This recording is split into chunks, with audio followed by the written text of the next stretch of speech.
Hello everyone, and welcome to our January Lunch and Learn session. I'm Claire Cook, the Council Strategic Marketing Manager, and I'll be hosting today's session with the help of my colleague Sam. Thank you very much for taking the time to join us this lunchtime to hear more about the Council Plan. Sarah Barnes and Hannah Morris from the Business Intelligence team will explain what the purpose of the Council Plan is and why it matters. For anyone who hasn't been to a session before, as an attendee, you don't have access to your camera or mic, so you can sit back and relax. You do have access to a Q&A chat box, so please do add any comments or questions as we go along, and we'll come back to them at the end of the presentation. The session will be recorded, so please note that any comments or questions you make will be featured on the recording, but you can post anonymously. I'll now hand you over to Sarah and Hannah, who will talk you through today's topic. Over to you, Hannah. Thanks, Claire. So yeah, I'll start us off and then I'll hand over to Sarah. So if you can go to the next slide, please, Sam. So I'll just start off to talk a bit more about what the purpose of the Council Plan is. So the Council Plan that we're currently using, that was approved in July 2020, and we update that annually. So at the moment, we're just starting that. We've started that process of updating it for 2023 to 2024. One thing to say about this time is that we're doing it slightly differently. So we're doing it to align with the budget setting process. The idea just being so that they're more closely linked and reflect each other more. So the purpose of the plan is that it sets our vision for Solihull, the direction we want to go in and how we aim to get to that point. So our vision for Solihull is a place where everyone has an equal chance to be healthier, happier, safer and more prosperous through growth that creates opportunity for all. So that's the vision, and then everything in that plan is how we're going to get to that point. So it's intended to cover those main steps that we need to take to achieve the vision. So the thing to note is that this isn't a comprehensive plan that covers everything that the council does. It's meant to just reflect that top 10 to 15% of those major steps that we're going to take. So the next slide will explain that a bit more. So the council plan just gives us a direction as a council, and it's a public statement of what we stand for and what we're trying to achieve. So next slide, please. So as I've mentioned, this slide kind of summarises the way that the council plan should lead into the work within the council. So as we say, there's a golden thread that links the council plan to the other plans within the council and then individual targets.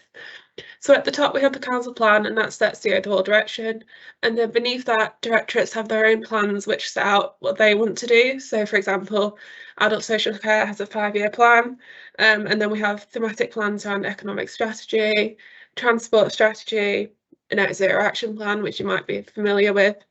And then beneath that, that then translates into individual targets for teams and individuals, and that should come through the PDR process. Next slide, please. So the structure of the plan is that it's based around the fact that we believe the council, that health and wellbeing, economic development and environmental sustainability go hand in hand. So the way that the next slide will show the plan on the page, which will explain this a bit more, but the way it's structured is that it's split into priorities into people, communities, economy and environment. And beneath these priorities are a number of deliverables, which is what we need to achieve that year to reach that priority. And then beneath that, there are milestones which we monitor quarterly, and they're reported onto CLT to monitor progress. So the next slide is the plan on the page, if you can just change the next slide. So this summarises the current plan. So as you can see here, the wheel on the left, that demonstrates the different priorities that we've got. And in the middle, it says opportunity for all, which is how these priorities will link to our vision to create growth for all. So as you can see, the top one says about improving outcome for children. So that one's highlighted to note, to make it stand out that that's our overall priority as a council, because I'm sure you're all aware of what's been happening in children's services and the challenges in the past few years. And then we've got all the other priorities there. I won't go through them all individually, but you can see what they are. And then the boxes on the right, they show the intended outcomes for the 3 sections of people and communities, environment and economy. And the idea is that achieving these end outcomes will lead to us achieving our vision, which is about having an equal chance to be healthier, happier, safer, etc. And then underneath at the bottom, you can see 3 boxes. So those top 2 are themes that run throughout the plan. So when this was written, we had learning and recovery from COVID as a theme that ran throughout the whole plan and the narrative section. And then another theme is around inclusive growth. So then we also have at the bottom the foundations, which are also referred to as enablers. And these are things that underpin us being able to achieve our vision. So we have connected, engaged communities and a vibrant voluntary sector. So that kind of links to their role supporting the council's work. Strong, effective regional local partnerships, that refers to our relationship with the Combined Authority, the ICS, etc. Sound finance, management of assets. So that's just the belief that in order to achieve what we need to achieve, we need to have a good financial standing. Smarter ways of working, so that came out of COVID when we switched to our hybrid model of working. And then digital empowerment and analysis and insight. So this is the current council plan on the page. Sarah will go through next what we're updating for this year and go through the new version as well. So I'll hand over to you now, Sarah.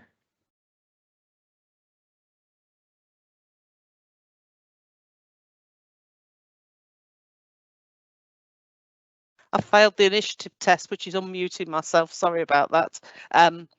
So yeah, I'm going to go through the things we're planning to change in this current plan. So as Hannah said a few minutes ago, this is a refresh that we're doing. We're not writing a completely new plan. We are updating and refreshing the plan within that sort of context of a balance between people and communities, environment and economy. So we are looking at the various components of the plan. We're talking to the assistant directors, the corporate leadership team, cabinet, individual cabinet members. We've also been talking to employee groups through the employee champions groups.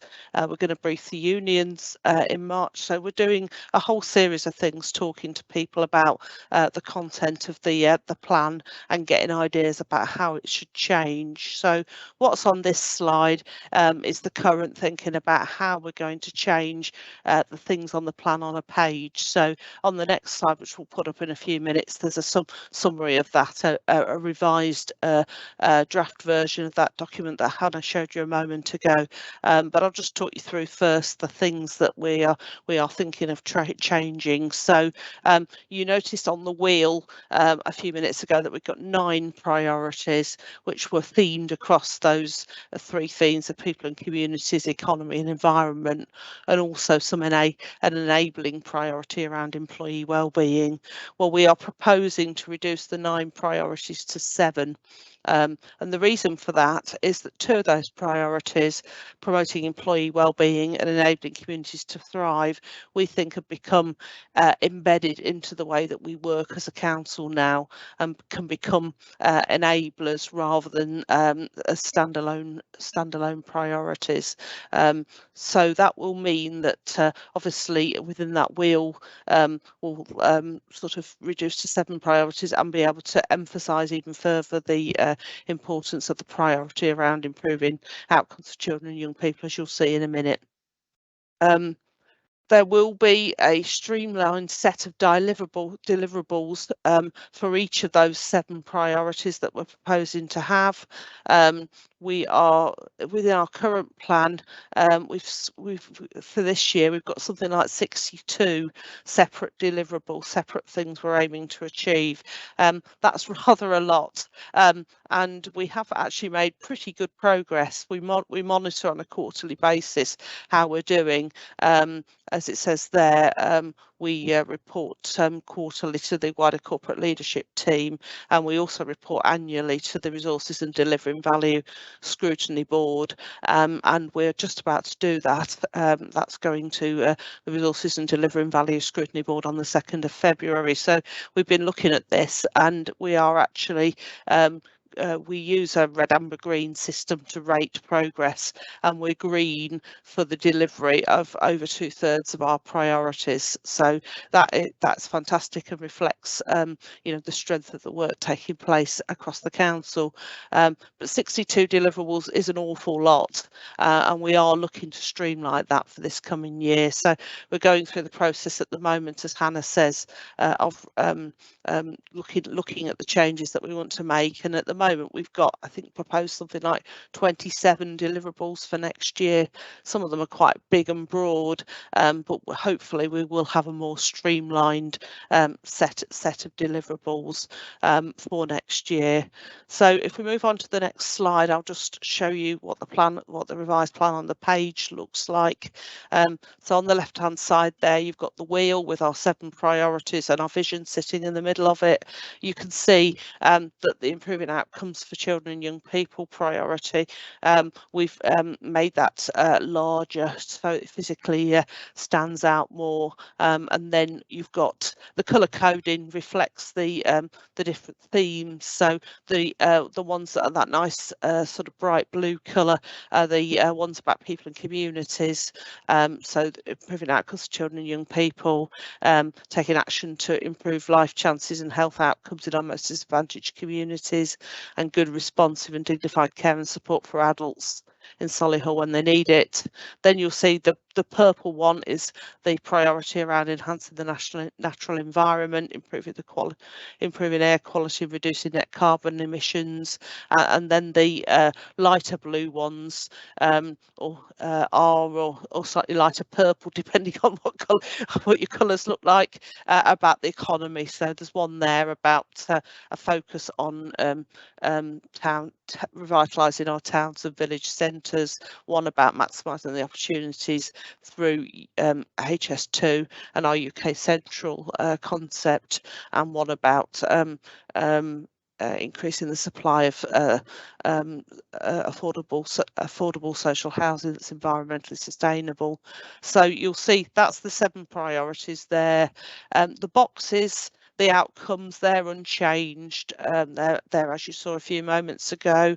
And then if you look at the bands across the bottom, as Hannah said, that top one in the previous version was written first a couple of years ago.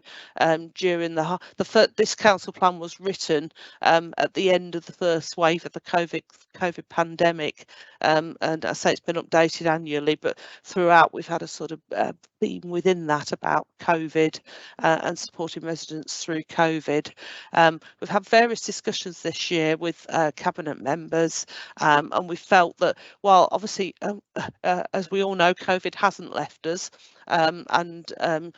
when I talk in a few minutes about the sort of plan text, you'll see how COVID weaves through that. We think that probably it doesn't need to feature on the plan on the page, because this is really very often people, particularly externally, won't actually read all the detail of the plan. This is the document that they tend to look at. So the words in here are really important to sort of signal the main things that we're concentrating on. So we've decided that top band there ought to talk about supporting residents through cost of living pressures through coordinated and accessible information, advice and help. As many of you will know, there's been an officer group led by Alison McGrory, which has been about coordinating the action that we're taking to support residents, and elected members, councillors are very keen that we continue to emphasise that, because cost of living pressures are likely to be with us for a while yet. So that's the change, that's the main change there. Driving inclusive growth through our role as employer, procurer, service provider, system influencer hasn't changed. That's still as it was and still important to us.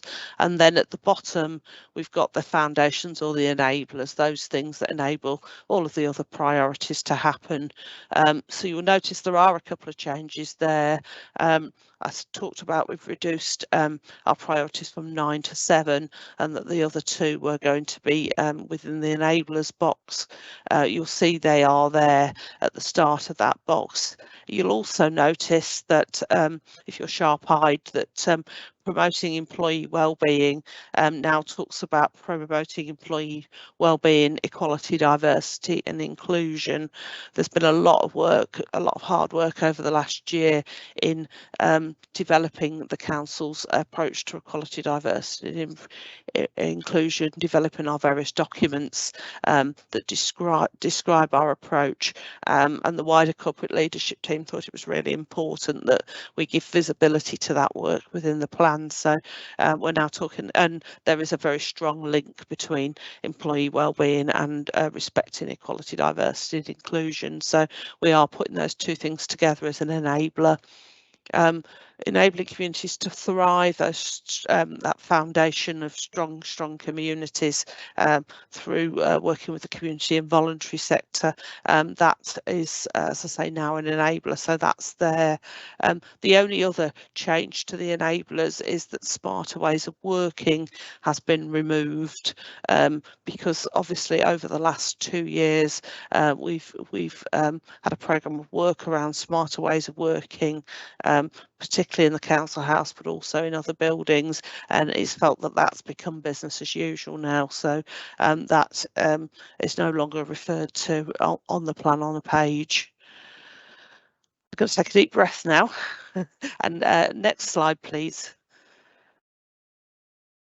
So having shown you what the plan on the page looks like and the changes to the priorities, I'm now just going to talk for the last 5 minutes or so about the plan changes that we're proposing to make to the narrative, or the story, if you like. This sort of tells the story that we want it to, about the kind of borough we live in, the kind of council we are and want to be, and the things that the kind of context that surrounds us, and the things that we're trying to do to improve and to make life better for our residents. So we are going to update, as we always do, the narrative at the front end of the plan. When you read it, it's always interesting to see how much has changed over the last 12 months, and actually it isn't quite 12 months since we last did this, because, as Hannah says, we've moved forward the timetable for the council plan by about 6 weeks to align better with the budget cycle. It usually goes to council at the start of April. It's currently planned that it'll go to council at the on the 23rd of February. So we're doing this process about 6 weeks earlier than normal. So in the last 10 or 11 months, it's very striking when you read last year's narrative how much has developed and moved on. So the narrative will need to reflect that. So we've listed there four of the key things that the plan, the narrative at the front of the plan is going to need to reflect. Improving outcomes for children and young people remains the council's #1 priority. It's the #1 priority in the current plan narrative, and will very much stress that it remains that. We'll tell some of the story of the level of scrutiny of the children's services over the last year through the joint inspection that happened last January, the National Safeguarding Review, the work of the Education Select Committee, and our improvement advisor and now Children's Commissioner. So we'll tell some of that story and of where we're aiming to get to through our updated improvement plan, and also reflecting in that the response to the various things that Ofsted recommended. We'll also talk, as well as the improvements and developments we want to make in children's social care, we'll also talk about our joint additional needs strategy for young people with special educational needs and disabilities, and we'll also talk about the importance of early intervention and preventions and prevention.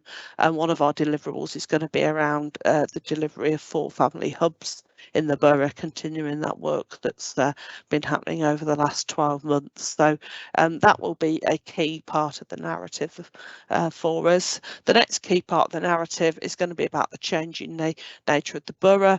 So over the last 3 to 4 months, we've now got quite a lot of information from the 2021 census carried out in March 21. So we've got lots of new information about the ethnicity and sort of age composition, gender composition of our population. And we also have got some information about housing tenure and various other things. So we've got quite a lot of updated information about where our population lives, how it's made up, and sort of what it does. We also know, as well as reflecting that, we'll also need to reflect changes that we know that have happened since the 2021 census. So it's now getting on for 2 years since the 2021 census, and we know that there's been some significant change in our population since. One particularly significant change is the impact of the Hong Kong migration programme and the number of residents who've moved into the borough as a result of that programme. That's had a significant impact, particularly on school places and the take up of school places in the borough. So we need to tell some of that story too, because it's all really important context for the things that we're proposing to do in the plan, because we're about trying to meet the needs of our population, so we need to understand what the nature of that population is and what its needs might be. Next thing we'll need to describe is the local implications of national and local policy developments. So there have been some significant ones over the last 12 months. The development of the levelling up or further development of the levelling up agenda, for example, things like the reintroduction of the duty around inspection of adult social care services, an education white paper. There have been a whole number of them, so we will and obviously they potentially have implications for what we need to do and how we need to do it to meet the needs of our residents going forward. So we will describe those, and finally on this slide we'll describe developments in the partnership landscape over the last year. Hannah mentioned the West Midlands Combined Authority, and we've been working with them, and actually particularly with Birmingham City Council around the next devolution deal and what that looks like. The work with Birmingham was focused on East Birmingham and North Solihull, and what kind of freedoms and flexibilities we want from government to enable things like the improvement of skills in that area.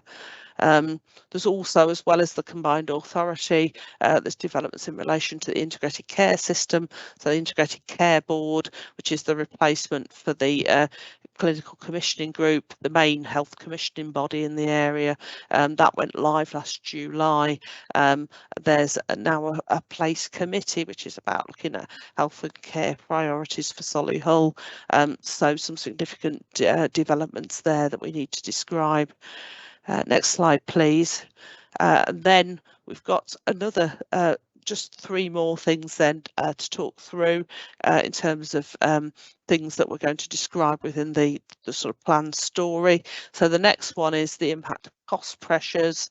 So I talked a few minutes ago about cost of living and the impact of those, and that now being one of the themes running through the plan as expressed on our plan on a page. But it's not just about that, it's also about its impact on what we're able to deliver as a council. So for example, construction costs have been subject to significant inflation, and that's putting the pressure on the budgets of many of our capital projects, increasing the gap, for example, in the funding gap on the Kingsworth Village Centre project, for example.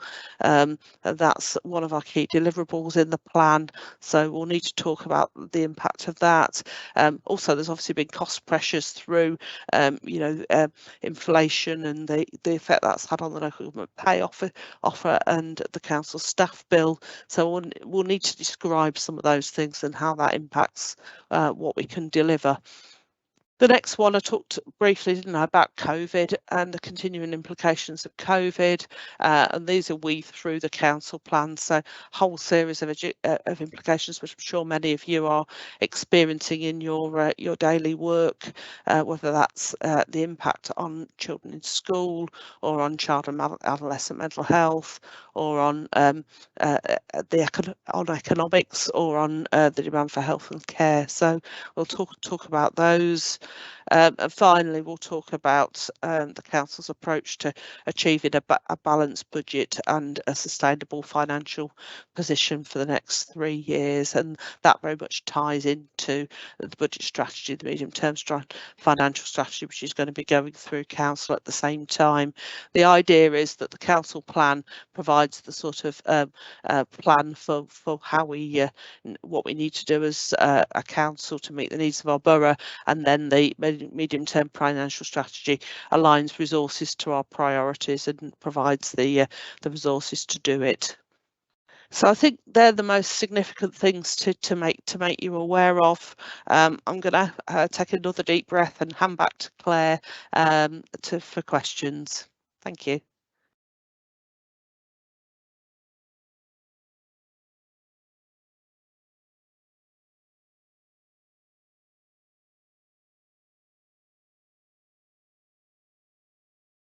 Just on mute, Claire. Sorry. Apologies. Thanks, Sarah and Hannah, for that presentation. We've had some questions in, so I'll just run through these. One for you, Sarah. Is there an issue with the assumption that economic development and environmental sustainability are compatible aims, i.e., can we have it all?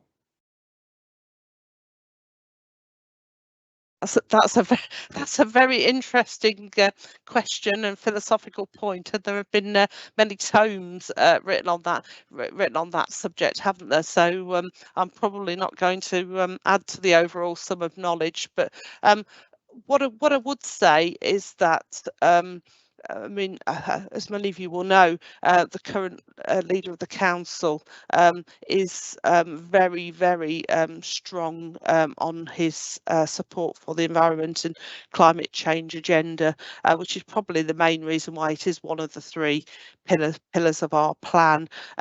We've had for a number of years, we've had a climate change prospectus and a whole series of actions within that.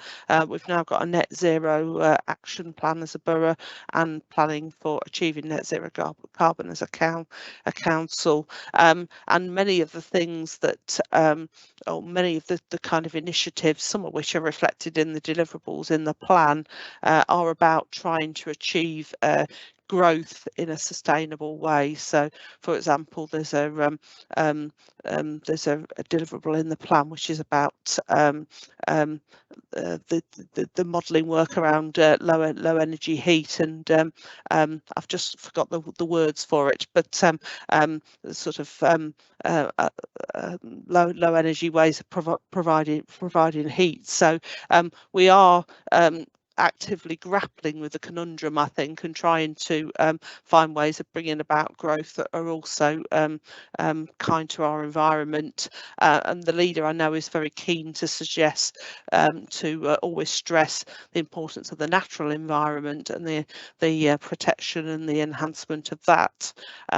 Tree planting, for example, no matter how hard I try to suggest it's business as usual, always finds its way back into the council plan as a key deliverable, because it's something the leader believes in strongly. So I think the short summary of my answer is it's a hard circle to square, but we are trying to do things that contribute towards doing that.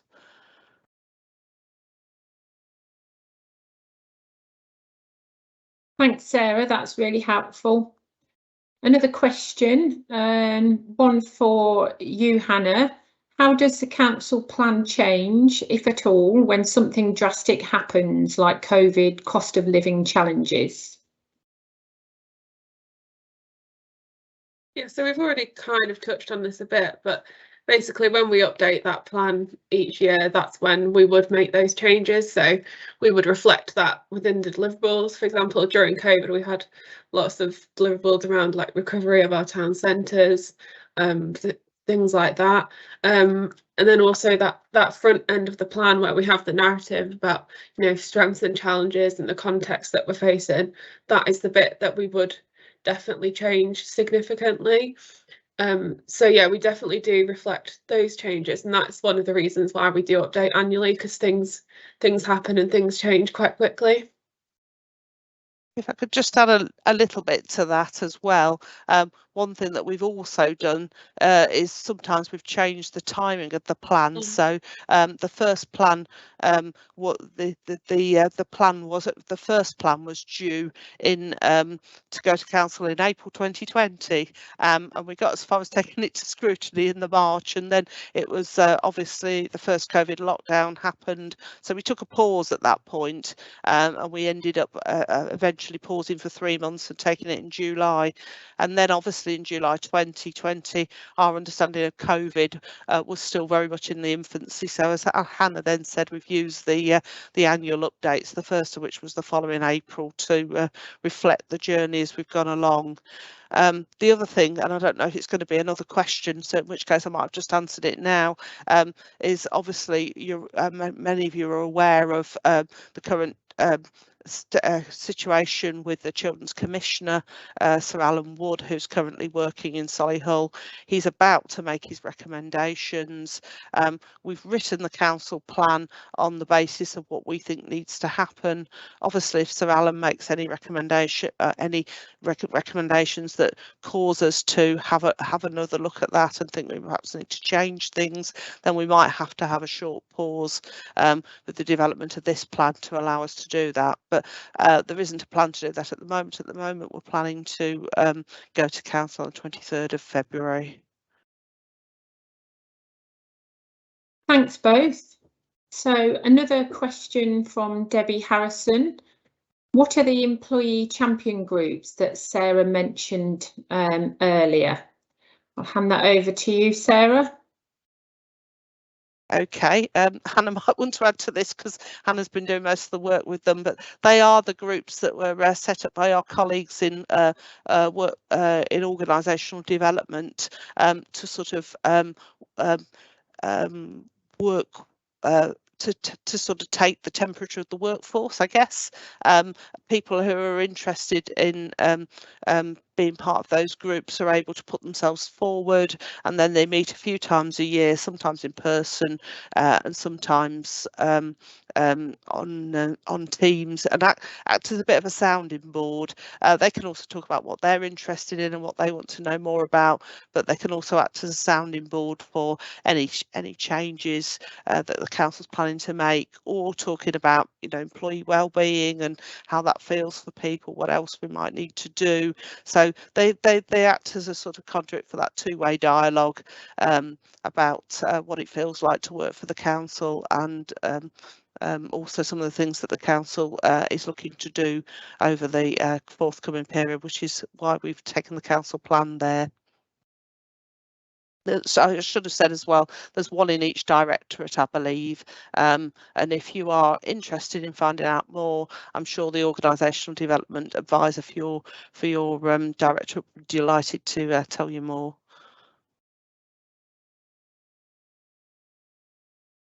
Thanks, Sarah. Another question from Debbie Harrison. The pie chart with the revised 7 priorities shows a huge section improving outcomes for children and young people in Solihull. Does the pie chart reflect money spent on each area or people allocated to the priority, or is it just indicative of priority level? I'll hand that one over to you, Hannah. Yeah, thank you.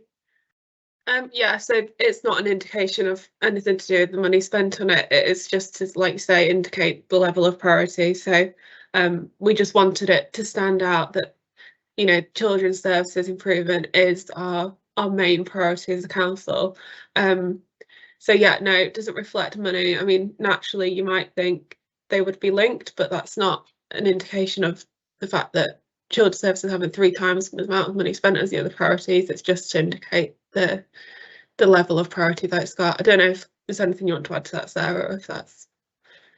Oh, I think that's right. There's probably less science rather than more in how we draw up that pie chart. It is literally just about indicating that it's a major priority. Thanks, Sarah and Hannah. So I can't see any other questions for now. If anybody's got any last minute ones, do pop them in the chat.